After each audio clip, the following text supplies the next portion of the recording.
তো হ্যালো বন্ধুরা, তোমরা কেমন আছো? আমিও ভালো আছি। তো রোজকারের মতো আরেকটা ভিডিও ব্লগ নিয়ে চলে এসেছি। তো বন্ধুরা দেখো, আজ আমি যে বেগুন গাছগুলো লাগিয়েছি, তো এর মধ্যে আমার অনেক প্রজাতির বেগুন আছে। তো সুন্দরভাবে আমি নার্সারির থেকে পরপর আমি চারা নিয়ে বসিয়েছি। তো দেখো বেগুন গাছগুলো তো সব দেখতে পাচ্ছ, সুন্দর গ্রোথ আছে।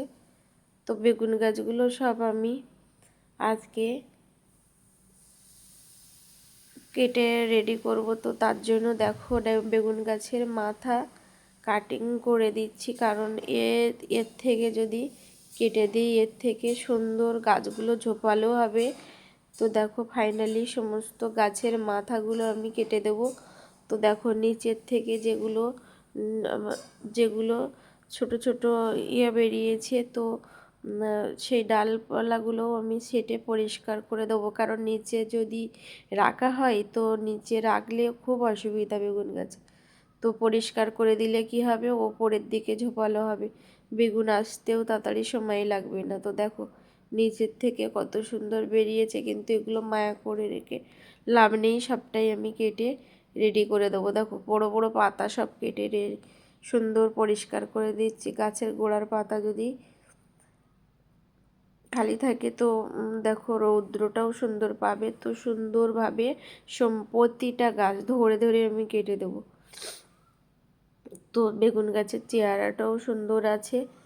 তো দেখো কদিন আমি দেখো সুন্দরভাবে সব কেটে আমি রেডি করে দিচ্ছি। এইভাবে যদি বেগুন গাছ কাটা যায় তো পরবর্তীকালে ফুল ফলে ভরে যাবে, কারণ আমার যে সমস্ত পুরানো গাছ ছিল সেই সমস্ত গাছ সব আবার রিপোর্টিং করে বসিয়েছি। তো তোমাদের পরবর্তী ভিডিওতে দেখাবো কি করে রিপোর্টিং করলাম না করলাম। তো দেখো সুন্দরভাবে মাথা আমি সব কেটে দিচ্ছি। দেখো এর থেকে বেগুন, কারণ একটা বেগুন গাছ লাগালে তো বেগুন গাছ অনেক দিন বেঁচে থাকে যদি সঠিকভাবে যত্ন নেওয়া যায়। তো অন্য অন্য গাছ থাকে না, কিন্তু বেগুন গাছ অনেক দিন একটা ছাদ বাগানে থেকে যায়। তোমার ছাদ বাগানে এবছর করে নেই নেই করে অনেক অনেক গাছ লাগানো হয়েছে। তো দেখো সুন্দর এই বেগুন গাছটাতে বেগুন প্রায় এসে যাচ্ছে। তো সবটাই রেডি করে নেব, কারণ এগুলো আমার আগেই কাটার দরকার ছিল, তো কাটা কাটা করে কাটাই হচ্ছে না। তো আজ আমি ফাইনালি কেটে সব পরিষ্কার করে নিলাম, কারণ একটা বাগানের পিছনে অনেকটাই কষ্ট, অনেকটাই লুকিয়ে থাকে। তবুও গাছের এখানে এলে তো একটা আলাদাই শান্তি অনুভব হয়, সব কষ্ট কোনো দূর হয়ে যায়। তো দেখো ফাইনালি সমস্ত গাছগুলো আমি কেটে রেডি করে নেব।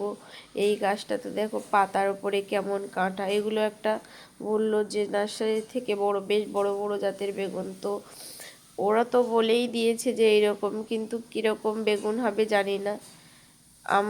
না কোনো না হলে বোঝাই যাচ্ছে না যে কি কি বেগুন আছে। তো ফাইনালি সমস্ত গোড়াগুলো আমি ফাঁকা করে রেডি করে নিয়েছি। তো বন্ধুরা ভিডিওটা কেমন লাগলো তোমাদের জানিও। ভিডিওটা ভালো লাগলে লাইক কমেন্ট শেয়ার করো, পাশে থেকো। তোমাদের একটা লাইকে আমার অনেক দূর নিয়ে যেতে পারবে, কারণ অনেক স্বপ্ন নিয়ে আমি এসেছি। তো দেখো সেই স্বপ্নটা যেন পূরণ করতে পারি তোমাদের আশীর্বাদে, তোমাদের ভালোবাসায়। তোমাদের এক একজনের কমেন্ট খুব পড়ে ভালো লাগে যে না তোমরা আমার সাপোর্টে আছো। তো বন্ধুরা দেখো, আর যারা নতুন বন্ধু আছো তাদের একটাই কথা, তারা যেন ভিডিওটা লাইক কমেন্ট শেয়ার করে সাবস্ক্রাইব করো তারা। তো দেখো ফাইনালি এই গাছগুলো নার্সারির থেকে এই গাছগুলোও নিয়ে এসেছি। এটা আলাদা, বলল যে এই গাছগুলো নাকি 5 বছরই থেকে যাবে। তো ফাইনালি দেখো এই গাছগুলোও লেগে গেছে সুন্দরভাবে। তো দেখো নিচের গোড়ার পাতাগুলো সব খালি করে দেবো। তো ছাদ বাগানে আমার অসংখ্য এবছর বেগুনের চারা আমি লাগিয়েছি। তো তোমাদের তো সব দেখালাম যে কত চারা এর আগে বড় বেগুন চারাও আছে, তো সেগুলো তোমার গিয়ে বেগুন হচ্ছে এখনও। আর যেগুলো একটু ইয়ে হয়ে গেছে, পাতাগুলো ঝরে গেছে, তো ফাইনালি সেগুলো আমি রিপোর্টিং করে সব বসিয়েছি। কারণ রিপোর্টিং করে বসালে তো আবার করে নতুন করে পাতা ছাড়বে। তো দেখো এই গাছটার নিচটাতে একটা বিট গাছ হয়ে গেছে, তো এগুলো আর তুলবো না, কারণ বিট গাছ তো বেশি দিন হবে না, এগুলো বিট হয়ে গেলে আবার তুলে ফেলে দেব। তো এদিকে যে গরমের সবজি রেডি করার জন্য আস্তে আস্তে সব ট্রে রেডি করছি। তো ফাইনালি